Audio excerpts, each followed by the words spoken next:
사랑하는 CBS 시청자 여러분, 안녕하십니까? 성소의 땅을 가다 윤석전 목사입니다. 오늘 또 여러분과 함께 시원하게 출애굽의 사건을 풀어주실 권혁선 교수님, 이용훈 교수님 나와 계십니다. 오늘 두 교수님 나오셔서 감사합니다.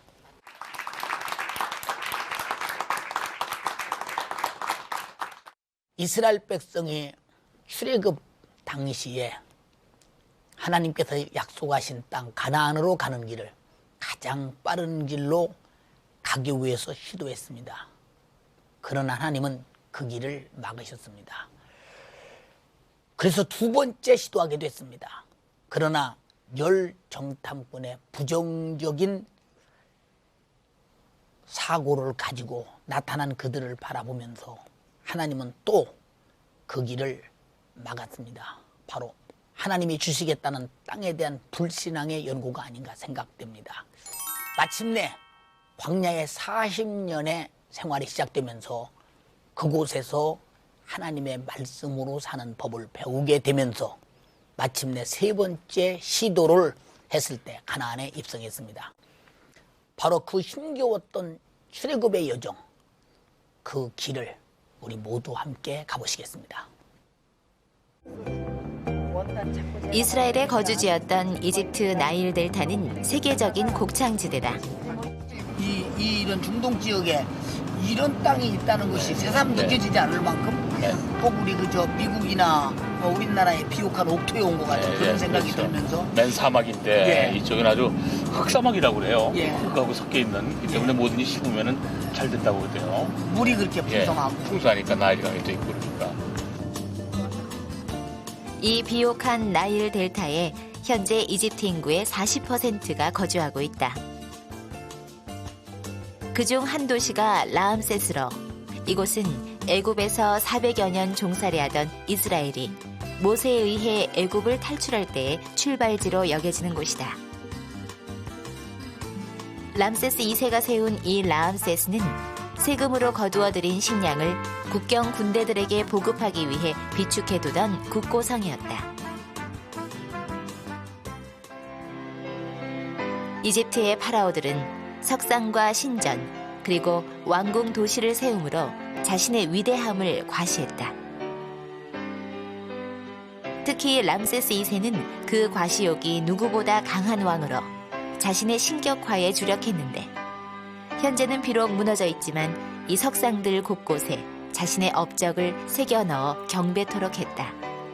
심지어는 태양신을 상징하는 거대한 오벨리스크에도 자신의 찬양 글을 새겼는데 이 모든 공사에 이스라엘 백성이 동원되었다. 그 속에서 이스라엘은 하나님께 부르짖었다. 하나님께선 10가지 재앙들로 이집트의 신적 존재들을 무너뜨리셨고 마침내 출애굽이 시작되었다. 해안길은 라암셋을 나온 이스라엘이 가나안 진입을 위해 첫 번째 올랐던 가나안으로 가는 지름길이었다. 해안길로 이어지는 가자 땅. 당시엔 이집트 영토였는데 이곳의 이집트 병사들과 충돌하면 이스라엘이 이집트로 되돌아갈 것이므로 하나님께선 이 지름길 행을 막으셨다. 지금 우리는 화면을 통해서 험한 사막 그리고 여러 계곡을 보셨습니다. 사실 이스라엘 백성들이 이와 같이 가나안으로 입성하기 위해서는 수많은 길을 많은 길을 돌아다녔습니다. 이것도 하나님의 섭리였습니다. 오늘 그 길에 대한 여러 가지 여정을 교수님과 함께 알아보면서 은혜의 시간을 가지려고 합니다. 먼저 권 교수님, 그 출애굽 당시 이스라엘 백성들이 가나안 입국을 위해서 1차적으로 시도했던 여행의 그 여정을 좀 말씀해 주시겠어요? 네, 이스라엘 백성들이 출애굽을 해서 가나안으로 가는 길이 여러 가지 길이 있을 수 있습니다. 그러나 한 가지 공통점은 사막을 지나가야 된다는 점입니다. 그런 점에서 출애굽의 역사는 곧바로 사막으로 들어가는 험난한 여정을 시작할 수밖에 없는데요. 이 사막길 가운데 말씀하신 대로 세 방향으로 예. 세 번의 시도가 있었는데 예. 그 첫 번째 시도가 예. 출애굽과 함께 시작된 시도입니다. 예. 지도를 통해 잠깐 말씀을 드리면 예. 출애굽기 12장 37절에 의하면은 예. 출애굽의 시작점이 람셋입니다. 예. 여기에서 고센으로 오는데 예. 고센이 정확히 어디냐 하는 거는 잘 알려져 있지 않기 때문에 예. 대개 요 근처일 거라고 추정을 하고 있습니다. 예. 그런 다음에 이제 고센에서 이스라엘 백성들은 가장 가까운 길, 예. 바로 요 길을 따라 올라가려고 예. 시도를 합니다. 예. 이 길은 고센에서 해안을 따라가면서 예. 가자를 통해서 가나안 땅에 들어가는 예. 해안길이라고 부르는 가장 가까운 길인데 예. 성경에서는 이 길을 블레셋 사람들의 땅의 길이다 그렇게 예. 표현했는데 가자를 비롯한 5개의 도시가 있는 이 지역이 블레셋 지역입니다. 이 교수님, 이 여정길에서 나타나신 하나님의 특성이 있다면 무엇인지 정리해 주시겠어요? 네, 아까 권 교수님께서 아주 자세하게 설명해 주신 것과 연관이 있는데요. 예. 출애굽기 13장 보면 하나님께서 이스라엘 백성들을 얼마나 배려하시고 그들의 삶에 대해서 얼마나 보호하기를 원하시는지를 그 마음을 볼 수가 있습니다. 예.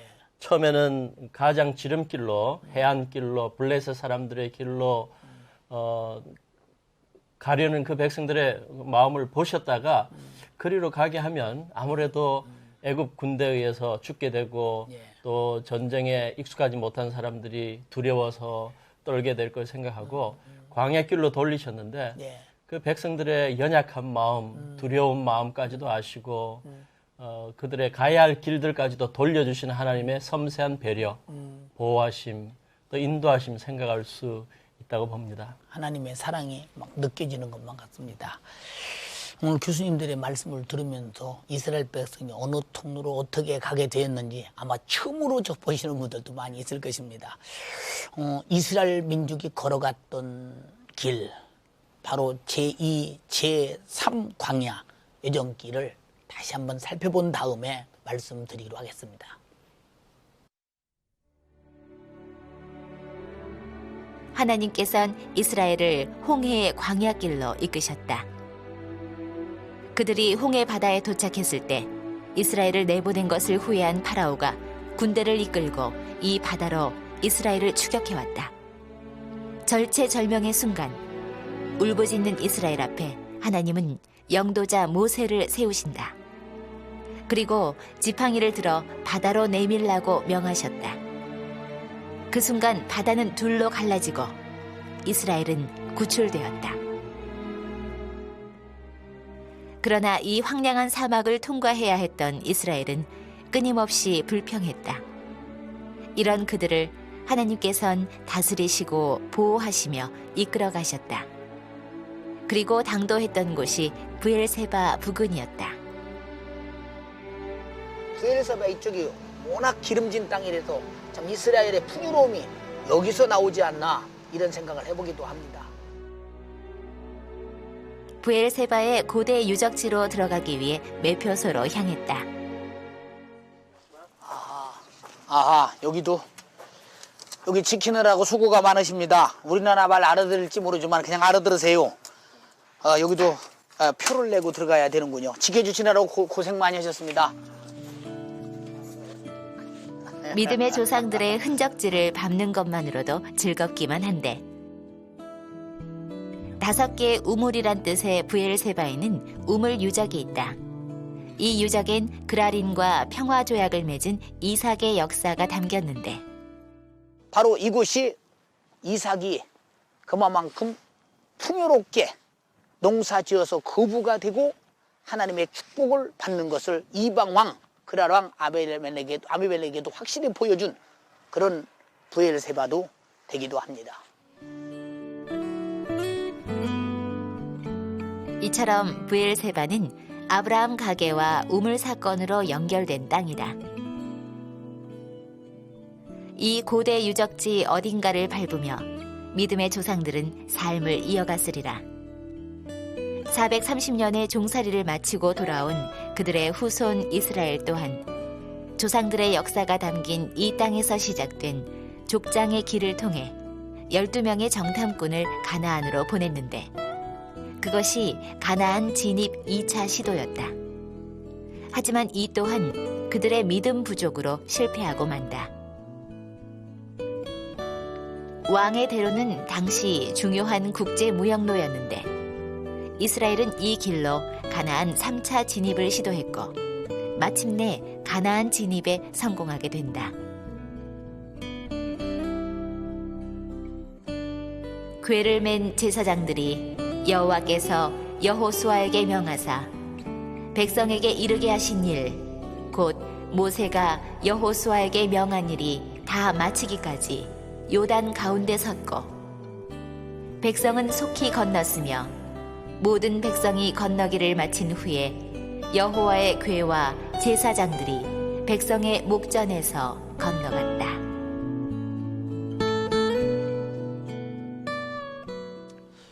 우리는 오늘 출애굽의 여정을 심도 있게 다루고 있고 또 은혜롭게 보고 있습니다. 오늘 화면을 통해서 보신 여러 가지 여정을 보면 참 하나님의 섭리가 어디 있는지 우리는 결과론적으로 충분히 이해될 수 있어서 은혜가 됩니다. 그 여정 여러 가지를 더 깊게 살펴보기로 하겠습니다. 권 교수님, 출애굽한 이스라엘 백성이 가나안 입국을 위해서 2차 시도한, 두 번째 시도한 여정을 좀 지도를 통해서 말씀해 주시겠어요? 예, 그 이스라엘 백성들이 1차 시도에서 이제 홍해 광야길로 들어서게 하셨는데 예. 그 홍해 광야길의 마지막 종착지는 시내산입니다. 그 말씀은 출애굽과 가나안 입국 사이에 예. 시내산을 통한 언약 백성이 되는 것이 하나님의 계획이셨다.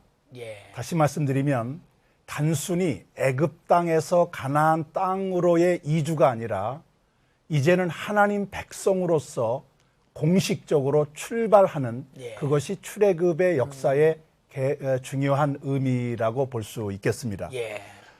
지도를 통해서 말씀을 드리면 예. 이곳이 이제 시내산이 이쪽에 있고 예. 언약을 맺은 다음 이스라엘 백성들은 북쪽으로 올라가서 예. 가데스 바네아에 일단 진을 치게 됩니다. 예. 이 가데스 바네아가 가장 큰 오아시스 지역이기 때문에 예. 이곳을 아마 본부격으로 삼았던 것 같고요.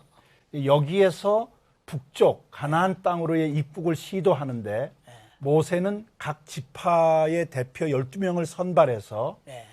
가나안 땅을 정탐하게 합니다. 예. 그 유명한 40일간의 정탐입니다. 예. 그런데 이제 그들이 가려고 했던 그 길은 여기 부엘셰바가 여기에 있는데요. 예. 부엘셰바에서 북쪽으로 올라가는 길, 이 길을 족장들의 길이라고도 부르고 예. 가운데 있다고 해서 중앙 산지길이라고도 부릅니다. 예. 바로 이 가운데 이 산지길이 예. 아브라함을 비롯한 이삭, 야곱 뭐 이런 분들의 주 활동 무대가 됐기 때문에 예. 족장들의 길이다 그렇게 이제 부르게 된 것이죠. 예. 이 길은 가데스 바네아에서 가장 가깝습니다. 그리고 쉽게 가나안으로 들어갈 수 있는 길인데 예. 여기에서 이제 문제가 아까 말씀하신 것처럼 12명이 40일 동안 가나안을 정탐하고 와서 그 땅이 좋다는 것을 다 인정하지만 예. 12명 가운데 10명이 예. 여호수아와 갈렙을 제외한 10명이 그것은 좋지만 우리 힘으로는 들어갈 수 없다 하는 부정적인 보고를 했기 때문에 하나님께서는 40일을 40년으로 그래서 40년 광야 생활을 할 수밖에 없는 하나님은 허락하셨는데 이스라엘 백성들의 불신앙 때문에 막혔던 길이다. 두 번째 여정은 전 그렇게 해석하고 싶습니다. 참 사실 좋은 교훈이 되는데요. 우리에게도 사실 무제한의 축복의 길이 열렸는데 우리가 부정하고 우리가 믿지 못해서 얻지 못하는 것들이 얼마나 많습니까? 사실 억울한 것도 많을 텐데 마지막 우리가 세상을 떠서 하나님의 나라 가면 왜 그렇게 미련하게 살았던가라고는 출애굽의 정과 같은 그런 모습이 아마 우리 모습이 아닌가 생각이 되어지기도 합니다. 이 교수님, 권 교수님께서 지금 방금 말씀하셨던 두 번째 코스가 부엘세바에서 시작되는 족장길이었다고 이렇게 말씀하셨는데요. 결국은 40년 후로 미루어지면서 애초에 하나님께서 이스라엘 백성을 그 길로 인도하셨던 것에는 중요한 이유가 있지 않겠습니까? 거기에 대해서 좀 말씀해 주시겠어요? 네, 조금 전에 권 교수님 말씀하신 것처럼 예, 그 첫째 이유는 가장 기본적인 이유라고 할 수 있는데 예, 가데스 바네아에서 가장 그 가나안으로 진입할 수 있는 가장 가까운 길이었고요. 예, 더 신앙적인 이유를 생각한다면 예, 그것이 아까 족장의 가나안의 족장의 길을 거쳐서 가는 길이라고 했는데 예, 하나님께서 아브라함과 함께 했던 예. 그 여정들 또 이삭과 야곱과 함께 했던 여정들로 그 이스라엘 백성들이 이끌고 가면서 예, 그 유적지마다 숨어 있는 예, 또 남아 있는 하나님의 역사, 인도하심의 역사를 그들이 마음껏 누리면서 경험하면서 그 여정길이 어떤 면으로 신앙으로 더욱더 성숙하는 길이 되도록 하기를 원했던 하나님의 뜻이 아닌가 그렇게 생각해 보게 됩니다. 안타깝게 이스라엘 백성들의 정탐꾼들의 불신앙의 모습으로 그것이 40년이나 미루어졌지만 하나님의 의도는 그런 의도가 있었다고 생각합니다. 예. 권 교수님 40년 광야 생활 후에 사실 어렵게 드디어 이스라엘 백성이 가나안 땅으로 입성하지 않습니까?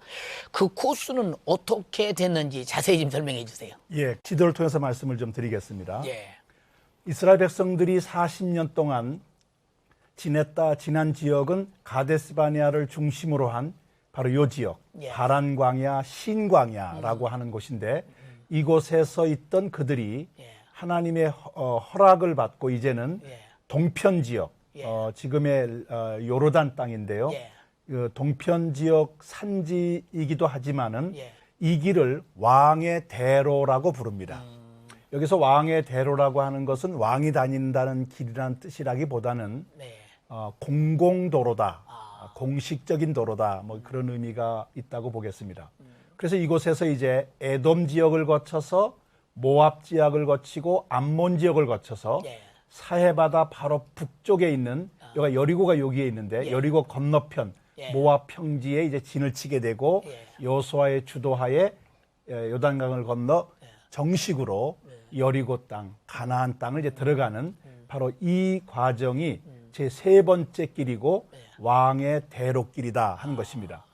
첫 번째 시도했던 해안길, 예. 두 번째 가려고 했던 족장들의 길, 중앙산지길, 예. 세 번째 왕의 대로. 이 세 도로는 이스라엘의 가장 중요한 고속도로입니다. 예. 그런 점에서 출애굽 세 여정은 이스라엘에 있는 중요한 도로 세 군데를 동시에 우리에게 가르쳐 주기도 합니다. 오늘 아주 그 지도를 이렇게 살피면서 보니까 이스라엘 백성들이 어떻게 움직여서 어떻게 갔으며 하나님의 섭리는 무엇이었는지 자세히 알게 돼서 참 큰 은혜가 됩니다. 이 교수님, 이 이스라엘 백성들이 움직인 이 모든 과정 속에 담긴 하나님의 큰 어떤 메시지가 있지 않겠습니까? 좀 말씀해 주시죠. 네, 저는 두 가지로 대조된다고 생각하는데요. 예. 하나는 하나님의 약속을 반드시 지켜주시는 신실함, 예. 거기에 대한 하나님의 백성들의 불신앙, 예. 이것이 거듭 반복되고 있다고 봅니다. 창세기부터 신명기에서 가장 누누이 반복되는 주제가 바로 하나님께서 족장들에게 약속하신 약속의 땅을 주겠다는 것을 반드시 지켜주시고 이루어주신다는 것인데요. 그 약속 중에 하나가 아브라함과 이삭, 야곱에게 주신 약속이 계속 시대마다 거듭 약속되고 결국 모세와 그 백성들을 통해 나타나고 이루어진 것입니다. 예. 그런데 안타깝게도 민수기 13장을 보면 예. 하나님께서는 계속 사람들을 붙잡고 내 약속을 가나안 땅에 들어가게 했다는 약속을 이루겠다고 하셨는데 하나님의 백성들은 그것을 중요하게 생각하지 않고 예. 특히 각 지파의 족장들이 정탐꾼이었던 족장들이 그 사실을 무시하고 가나안 땅에 직접 정탐하고 와서는 부정적인 보고를 하고 두려움에 빠지고 백성들을 원망하게 만들다가 결국은 그 약속을 성취하게 되는데 40년이나 걸린 것을 보게 됩니다. 그래서 저는 이 사건을 통해서 신앙의 교훈을 얻을 수 있다고 보는데요. 하나님의 약속은 반드시 이루어진다. 할렐루야. 하나님의 백성들은 그 약속만 믿고 믿음으로 나아가면 세월 허송하지 않고 그것이 이루어지는 것을 쉽게 볼 것이다. 그러한 교훈을 생각해 보게 됩니다. 할렐루야. 아마 많은 시청자들이 아마 이번 그 교수님들의 그 여러 가지 해설과 말씀을 통해서 참 믿음이 없는 백성은 고생밖에 할 수 없구나 하는 것을 다시 한번 크게 느끼고 믿음을 가져야 산다 할말 다시 한번 크게 오늘 고함과 같은 메시지가 된 것 같습니다. 오늘 교수님들의 말씀을 들으면서 또 우리 방청객들은 알고 싶은 것, 묻고 싶은 것, 내가 방청객이라고 할지라도 이것도 저것도 좀 물어봐야 되겠다 그런 생각이 들 것 같습니다. 방청객의 질문을 받아보시겠습니다. 권 교수님께 여쭤보겠습니다. 성경에는 40이라는 숫자가 자주 나오게 되는데요. 예를 들면 출애굽한 이스라엘 백성들이 40년 동안 광야에서 헤매게 되고요. 또 가나안 입성에 앞서서 12명의 정탐꾼들이 40일 동안 정탐을 하게 되고 또 엘리야가 호렙산을 갈 때도 40일이 걸렸다고 하고요. 신약성서에도 보면 예수님께서 40일 동안 광야에서 금식을 하시게 되는데 성경에 나온 이 40이라는 숫자가 어떤 성경적 의미가 있는지 궁금합니다. 네, 좋은 질문 해주셨습니다. 성경에 나오는 숫자가 분명히 상징적 의미를 가지고 있는 것은 사실인데 그걸 너무 규격화시켜가지고 반드시 그런 의미를 적용하려고 하는 것은 조금 피하는 게 좋습니다. 저는 40이라는 숫자를 4의 10배수로 이해를 하는데 4는 완전을 의미합니다. 전 세계를 의미할 때 사방을 가리키는 것도 이제 같은 의미죠. 그러면 40은 더 이상 채울 것이 없는 맥시멈이라고 생각을 하고 그래서 40년 광야 생활을 했다는 것은 하나님이 설정해 놓으신 훈련의 완전한 수를 채웠다. 그건 그렇게 보고 또 40일 동안 가나안을 정탐했다고 하는 것은 더 이상 볼 것이 없을 만큼 완전하게 정탐을 했다. 또 어떤 준비를 위해서 40일을 채운다고 하는 것은 완전하게 그 기간을 채웠다는 것을 저는 본다고 생각합니다. 그래서 예수님께서 공생을 시작하시기 전에 40일 금식기도 했다는 것도 같은 의미가 아닌가 그렇게 생각합니다. 이 교수님께 여쭤보겠습니다. 가나안을 정탐하려던 12명 중 10명이 부정적인 보고를 해서 이스라엘 백성이 다시 애굽으로 돌아가려고 했다고 하셨는데요. 출애굽해서 그때까지 수많은 이적을 보았던 이스라엘이 너무 쉽게 낙심하지 않았나 싶습니다. 설명 부탁드립니다. 하나님의 약속을 믿고 살아가는 사람들과 또 그렇지 못한 사람들의 살아가는 방식과 관점이 참 다른 것 같습니다. 예를 들어 여호수아와 갈렙은 똑같은 가나안을 보고 돌아와서 참 우리가 승리할 수 있고 참 젖과 꿀이 흐르는 땅이라고 고백하는가 하면 하나님 앞에 신실하게 하나님의 약속을 믿지 못하는 사람들은 그 땅이 우리를 삼킬 것 같다라고 부정적으로 봅니다. 그리고 또 다수의 그 10명의 정탐꾼들은 그곳에 살아가는 사람들이 거인들이고 우리는 그들에 비해서 메뚜기밖에 안 된다. 그러나 여호수아와 갈렙은 그들이 우리의 밥이다. 그렇게 표현하거든요. 그래서 신실하게 하나님의 약속을 의지하는 자들이 다수가 아니라 항상 환경을 보고 불신앙 가운데 두려움에 빠져 있는 자들이 많이 모이면 결국은 원망과 불평 가운데 또 그러한 결정을 내릴 수 있지 않는가 그렇게 생각하게 됩니다. 오늘 두 교수님의 말씀을 이렇게 들으면서 그저 한 문제 한 문제 질문할 때마다 아주 마음이 시원하게 참 은혜가 넘치게 답해 주셨습니다. 오늘 두 교수님 나와 주셔서 너무 감사합니다.